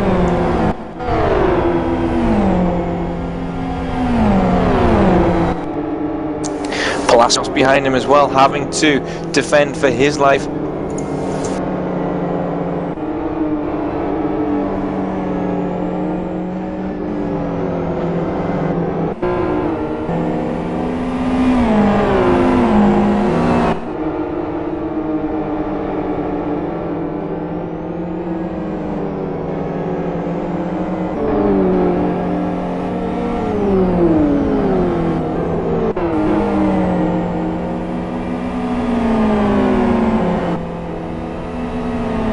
Stop go penalty for Nathan Lamont. and I'm not sure. It is for Last Motorsports Pro. That's for speeding in pit lane. Meanwhile, Engel is quite rapidly approaching Moralito now. We've got an issue though in the chicane. 2 cars off Oscar. I'm can't see. on server, so I'm not seeing just yet who's gone off. I can see it in the background on the stream though. It's Kapal and There's still tyres getting spat around everywhere.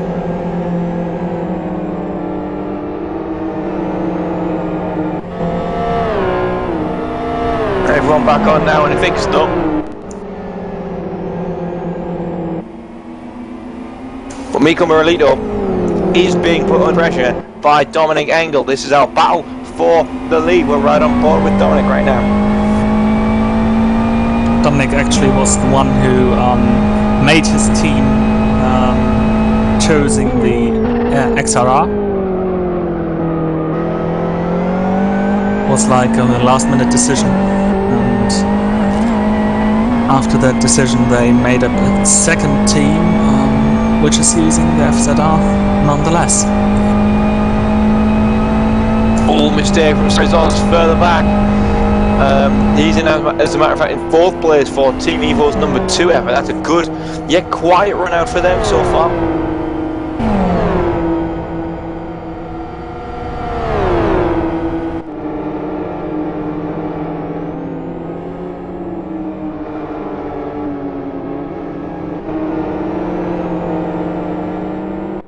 Moralito though is quick through that first sector, but it's all Dominic Engel through the second and third, closing in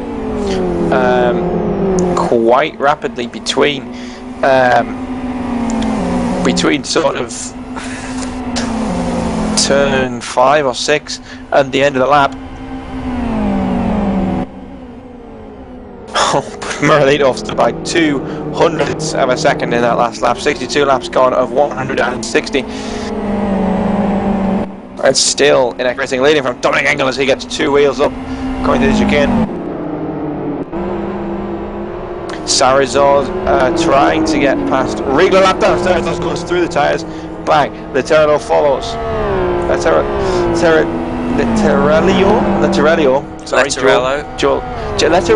Letterello. There you That go. makes sense. Thank you. The man following Sarizor.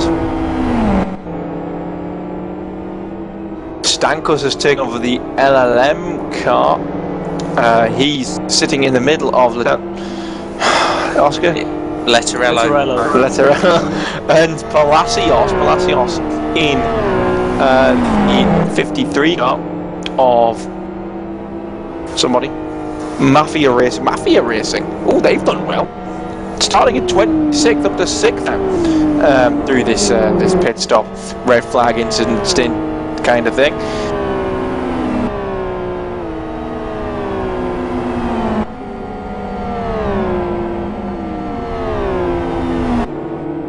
Letterello is being overtaken by Stankos, although he is a lap down.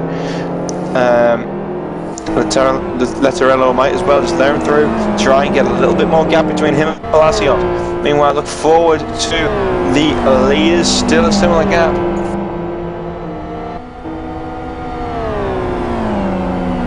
It looks like it's hovering somewhere between about a half a second and a second most of the time.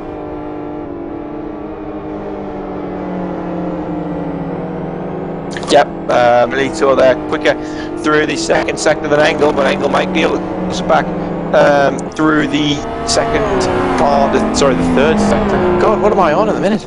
Now, I've also just been informed that a few cars, there's been a mix-up with some of the laps under the red flag conditions.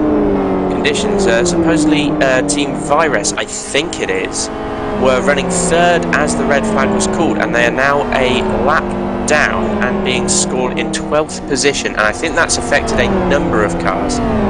Well, I think it has, because this is why I've been silent and confused here at the moment. Because I think from NX Racing, topsy-turvy. I think from NX Racing 2, that's Genuine Racing 2, maybe even further, may actually be a whole lap away from where they're meant to be at the moment. Yeah, something very strange going on. I think we do need to check as to what's going on. with that. It can be some error in the calculations of the tracker. I don't know if there was some.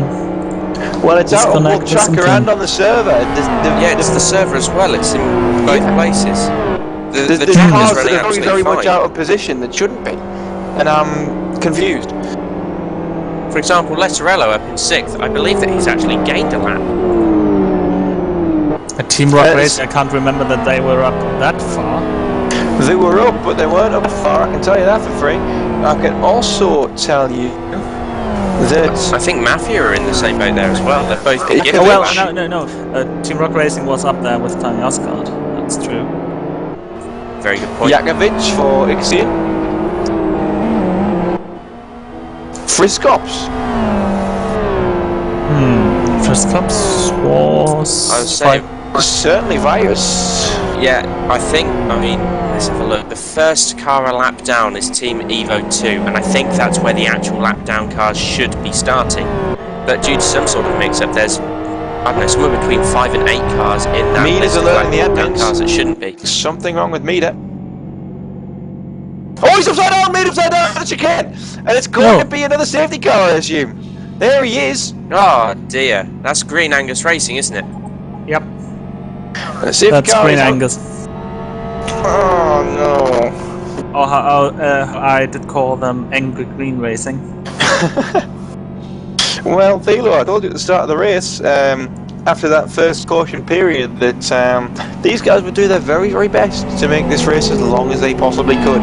Yes. They're doing a good job at the moment. Well, They're really that's, doing a good job. that's Jared and Mead there, the Canadian driver, in the number 62 Green Angus Racing car. That's a fair way down the track from the exit of the chicane. It is. That's a long way.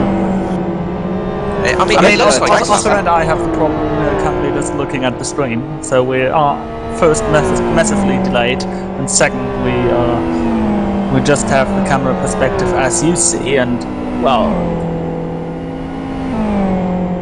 it's And I can be nearly 110% honest, I'm not very good at doing the cameras. But yeah, it is a long way down the straight, and I do wonder how that's happened. No cars seem to be involved. I think that's just clipping that exit curb in an unlucky fashion, and it's not Yeah. rolled violently, it's just gone onto its lid, and there's obviously friction on the roof and no friction on the grass, which looks like that's where it's been sliding, so gone a fair way down. Another So it's a shame. interesting point, Go on. an interesting point would be to see if there is going to be changes made to the running order during this caution period, because obviously cars that are laps down, not only on the server but that shouldn't be, and that were actually running in top 5 prior to the red flag. Yeah, I mean, it's a very, very difficult thing to try and repair. Especially now we've done racing in current positions. If we were going to do anything, you'd have to, in my head, wind it back all the way to the 52 again. Nobody hitting the rescue car this time, and in effect, we do not have another red flag issue. well. Let's hope this time no one hits the rescue car. Yeah, right. That's what you said, right? That is exactly what I said. Ah, okay. Never mind. I didn't say a thing. You've just done a me there, haven't you, Thilo? Yeah, I did. Your wealth of intelligence is wearing off on us both, Wilco. You're not as unique as you think, Wilco. No, I'm not really unique. Oh dear. Shout out there to Nolan Scott, who's disappeared. I don't know where Nolan is. And all of a sudden the viewers drop again. Oh, come back, guys. Come back. Come back. I have the We're sorry. feeling that it's got more the reason that Formula 1 qualifying ended during the red flag period. Now that might have made sense. I feel less Just thinking special of now. it. I feel considerably less special than I did a minute ago. Thank you, Thilo. Indeed, and we won't go into F1 qualifying anymore because there's a lot of drivers and co-drivers watching this race that probably don't want any of it spoiled for them. And they'll be We can catching say up that later. thing. One driver will start from first and one driver will start from last. Yeah. Very insightful bit of information. But let's be honest. Let's be honest. I think we all know who's on pole, don't we? Narain Karthikeyan. Yes. Oh. Damn, I put my bets on... And if you were all sitting there giggling about Narain Karthikeyan being on pole, ha ha ha, that's never going to happen. It actually did. Go and look on Autosport. True story. So, we've got a message from race control. Before the wave around during the safety car period, they are checking again the order from the red flag and then correcting the errors in the order. So actually what you said there, Oscar, was the procedure they are really doing now. Indeed, so I imagine that will be the form of cars a lap down that should be on the lead lap will be brought to the next available position on the lead lap.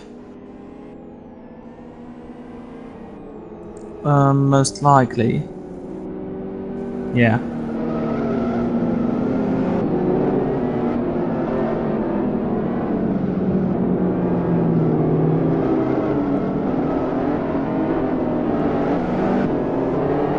Well, actually, one can be happy that it was discovered that quickly. I mean, and happy that there was a safety car that quickly after it. Well, in many cases, the safety car is fortunate, given how big a issue it may have been if a number of cars that were vying for top 3, top 5 positions were put out of them. I mean, obviously, it wouldn't be the end of the world if they were. It's a long season and they'd still be, probably getting top 10s and decent points, but it is unfair on the teams who kept their cars in such strong positions throughout the whole of the first stint to have lost them through, granted, just simple server and human error, and it does happen, and we're lucky to have a situation where that can be rectified in this instance. Yeah. Here. I mean, it's not like we've seen in real life in Po, for example, WTCC. Everyone can remember. Where actually the safety car driver ended the hopes for the number 1 P1 running team to score a victory. Made a cracking compilation video though, didn't it? Yeah, I remember a race at the Belgian GT Championship, was it? I think at Spa, also with some safety car issues. Well, the pouring rain and the safety car had stopped at the side of Puon. Yeah. Yes, I remember that. And then, yeah. The fast racing cars subsequently piled into the back of it. Correct. It wasn't so much the fast racing cars, it was the stupid drivers. All the blind racing drivers at the same. Hey.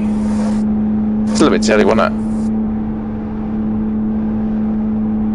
Well, as is the case with all of these things, just a minor and brief breakdown in communication can lead to not massive but fairly large issues. I would say, I don't know, maybe hitting the safety car is a bigger issue than having a few cars in the wrong plate.